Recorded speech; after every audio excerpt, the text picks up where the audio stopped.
What's that word you use? Spoilers. Spoilers. Spoilers. Spoilers. Spoilers. Spoilers. I like that word. I thought you might.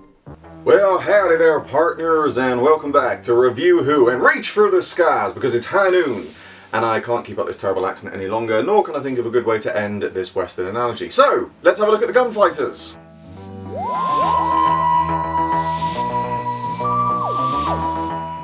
With a name like The Gunfighters and a Western setting, you'd expect this to be an action-packed story. And no doubt at the time it was made, many younger viewers were hoping for something akin to The Lone Ranger or Casey Jones, other Western television shows that were popular at the time. So when I re-watch The Gunfighters, I certainly do feel like I'm in their position, in that it's really not what I was expecting. Rather appropriately, it shoots down a lot of expectations. Not only being Doctor Who's first attempt at a Wild West story, but also the first one that was predominantly set mainly in the United States, you'd expect this purely historical story to be something special. But narratively speaking, it's a very bland story. And whilst there obviously is a plot, unlike other historical stories where the Doctor and co actually get involved, with this one, you kind of feel like the TARDIS team were just there when these events occurred. I mean, yes, the Doctor and companions do get involved in the story, but you get the feeling like if you remove them from the situation, it would feel largely the same. The bland story also isn't helped by its pacing, which is very slow. When sitting down to re-watch the story for my review, I did consider how slow the pacing is, but like many other six-part stories, it's something which they all face. Some get past their slow pacing, others don't, and this one is certainly the latter. Of course, after beginning to watch it, I find out it's only a four-parter, which just shows you how slow the pacing is. It's a four-part story that feels as long as a six-parter. I think in a way, this story, for me anyway, is a perfect example of why having purely historical stories in a sci-fi drama only lasted for another year. It just doesn't have the same appeal as pure sci-fi, or even sci-fi within a historical setting, because you'll always get to a point with a purely historical story where you expect an alien or something to pop up and add a bit of drama. Not for the first time in my reviews, I have trouble finding a specific story moment that will stand out. Not because I'm spoilt for choice, or none of them quite tick all of the boxes. It's because I'm genuinely struggling to find a story part that I actually really liked.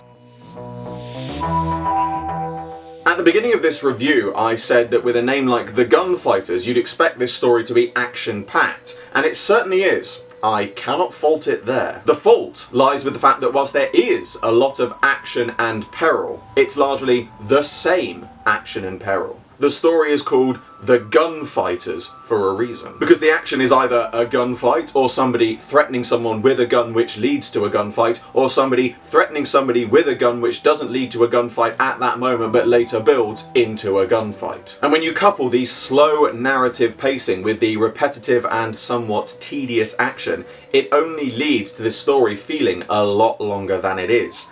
And that's not a good thing. Which is once again why I struggle to find one good moment of action to pick out. There's plenty of it, but it's like trying to find a needle in a large stack of needles which are all slightly different from each other, but also largely the same. Whilst not a particularly favourite story of mine, this one certainly does have a lot of trivia, one of the more well-known ones being certain casting choices. But that is for a future Did You Know video. Instead, I'll be sharing a piece of trivia which concerns another favourite television show of mine, Thunderbirds. If you ever thought the voice of Seth Harper, played by actor Shane Rimmer, seemed familiar in this story... I don't like being called Snake Eyes. Last fella called me that got himself an extra hole in the head. It's because you've probably heard him in various Jerry Anderson productions. However, his most well-known appearance is that of Scott Tracy, pilot of Thunderbird 1. I've electromagnetically wiped the videotape, Cook. The entire recording is blank. But he's not the only Thunderbirds actor to appear in this story, because whilst you might not recognise his voice, Charlie the Barman was played by David Graham, known for voicing Gordon Tracy. Well, wouldn't it be quicker in Thunderbird 4? Brains. It's gonna take some time. But most famously, Parker, in both the original... Oh, yes, milady. I'd know that chauffeur's face anywhere. name's Malloy. and new series of Thunderbirds. Your choice of lanes wouldn't have anything to do with the car trying to run us off the road, would it? It does indeed, m'lady. But it's not Graham's first appearance in Doctor Who, nor his last. He voiced the Daleks in stories between The Daleks and The Daleks Master Plan, as well as the Mechanoids in The Chase and having an uncredited cameo as a rebel in the Dalek Invasion of Earth. He also voiced the Daleks in the Peter Cushing movies, and would make his final on-screen appearance as Kerensky in The City of Death. He would later also go on to appear in Big Finish stories The Defectors and Static. It's just a shame he never got to carry on to Power of the Daleks, really, because then instead of "I am your servant," we could have heard the Daleks utter those immortal words, "Yes, milady."